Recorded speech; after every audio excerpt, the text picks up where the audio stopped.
Graceland, the estate of legendary singer Elvis Presley, is facing a legal battle now over a potential foreclosure sale. For 48 years, no one went into that attic. Elvis Presley died today. He was 42. Apparently, it was a heart attack. He was found at his home in Memphis, not breathing. His doctor pronounced him dead at 3 o'clock this afternoon. Not Elvis's family, not the Graceland staff, not collectors, historians, or die-hard fans who would have paid anything for a glimpse. The attic above the most famous private home in America was sealed off. It was locked and untouched since Elvis Presley died. Surprisingly, no one questioned this.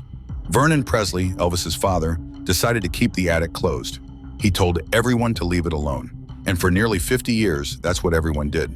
But then things took a turn. In 2025, someone finally climbed the stairs and turned the key. What they found in the dark, among boxes of old costumes and stacks of photographs, wasn't just memorabilia.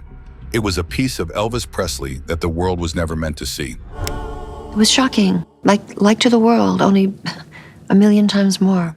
Now, I will tell you what happened. I'll explain how the attic stayed sealed for so long, who opened it, and most importantly, what they discovered that changes everything we thought we knew about the man behind the legend. This is the story of Elvis Presley's secret attic. You're going to want to watch this all the way through. Establishing Elvis's legacy in Graceland. Before we go into the attic, we need to understand why this matters. This is Graceland, and it's more than just a famous house. It's a special place. Elvis Presley transformed music and culture. He sold over 1 billion records. That's 1 billion. He had 18 #1 songs and acted in 31 movies. When he was on The Ed Sullivan Show, 60 million people watched. That was almost 83% of the TV audience in America at that time. No other performer has matched that since. Graceland is where it all happened. Elvis bought it in 1957 for just over $100,000, a large sum at the time. He was only 22 years old. From then until he died in 1977, Graceland was his home and his escape from the busy world around him. Graceland is different from other celebrity homes. When Elvis died, his family chose not to sell it or change it. They kept it almost exactly as he left it. The shag carpet on the ceiling of the jungle room?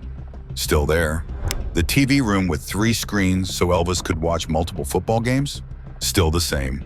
The kitchen where he made his famous fried peanut butter and banana sandwiches at 3 a.m.? Untouched. Today, Graceland attracts over 600,000 visitors every year. It is the second most visited private home in America after the White House. People come from Japan, Australia, and Europe to see where Elvis lived, ate, and died. But here's something few people know. There was one room, one space, that visitors never got to see. Even family members went in rarely. And for 48 years after Elvis's death, that room stayed off limits. That room was the attic. The sealed attic, introducing the mystery. Most houses have attics for storage. People keep old furniture, Christmas decorations, and items they don't want to throw away but don't really need. But Elvis Presley was not like most people, and Graceland was not like most houses. The attic at Graceland is directly above the main living area. It is accessed through a narrow staircase that most visitors do not see. After August 16, 1977, the day Elvis was found dead in his bathroom, Vernon Presley made a choice that would last nearly 50 years. He sealed the attic, locked the door, and kept everyone out. Why did he do that? Vernon never explained his reasoning, but people close to the family have shared some ideas. Some believe he could not handle going through his son's personal items because his grief was too fresh. Others think he wanted to protect Elvis's memory and the carefully built image of his son. Whatever the reason, that door stayed locked.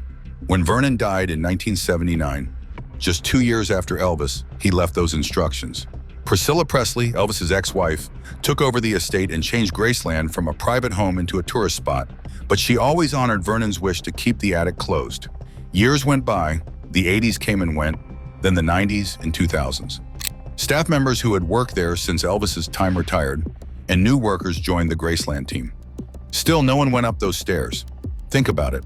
For 48 years, whatever Elvis stored in that attic stayed there untouched and collecting dust, while millions visited the rooms below, learning about his life and buying souvenirs.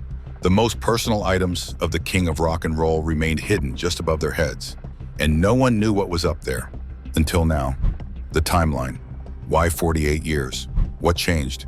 After all this time, why did someone finally decide to open the attic? To understand, we need to look at what happened with the Presley family in the past few years.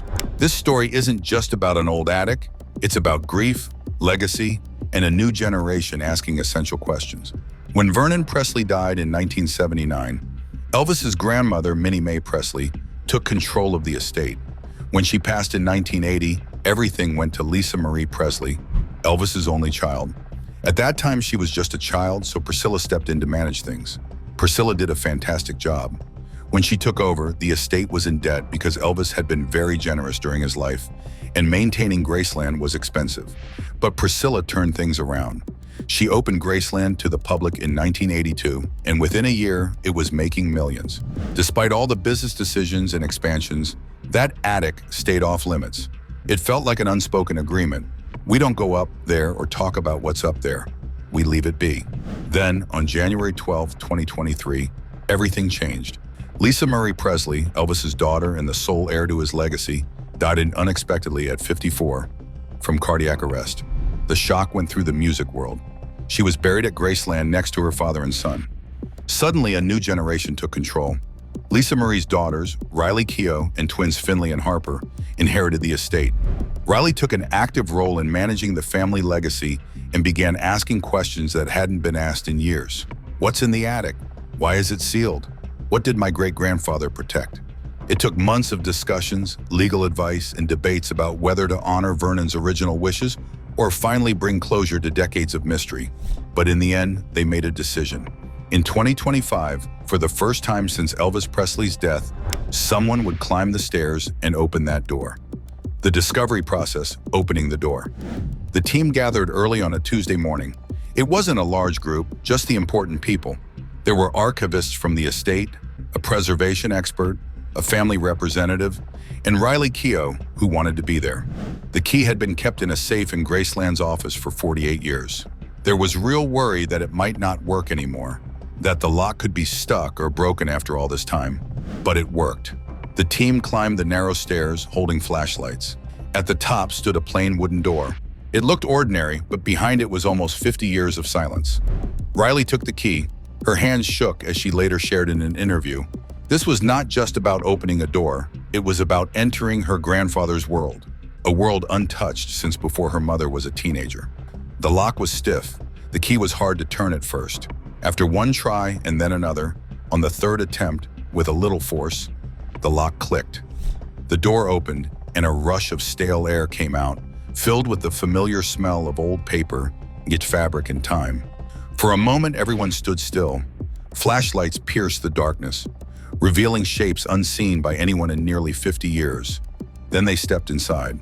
The attic was larger than anyone thought. It covered most of the upper floor of Graceland and was filled with items. Not in a messy way, but more like someone who had a rich and busy life and didn't know what to discard. First, the team cataloged the costumes. There were jumpsuits, capes, and stage outfits, some familiar from famous performances and others completely unknown. One jumpsuit stood out. It was white with blue peacock feathers embroidered on the chest. There are no records of Elvis ever wearing it publicly. No photographs or concert footage exist. It was a jumpsuit nobody knew about. Since Elvis's jumpsuits often sell for over $1 million at auction, one sold for $1.5 million in 2018. This was already a valuable find. But the costumes were just the start. Next, they found boxes of photographs. These included personal shots from the 1960s and 70s, Elvis with friends, family, and unposed moments not meant for the press. Some photos included people whom the archivist could not identify. These images showed a side of Elvis's life that magazines didn't.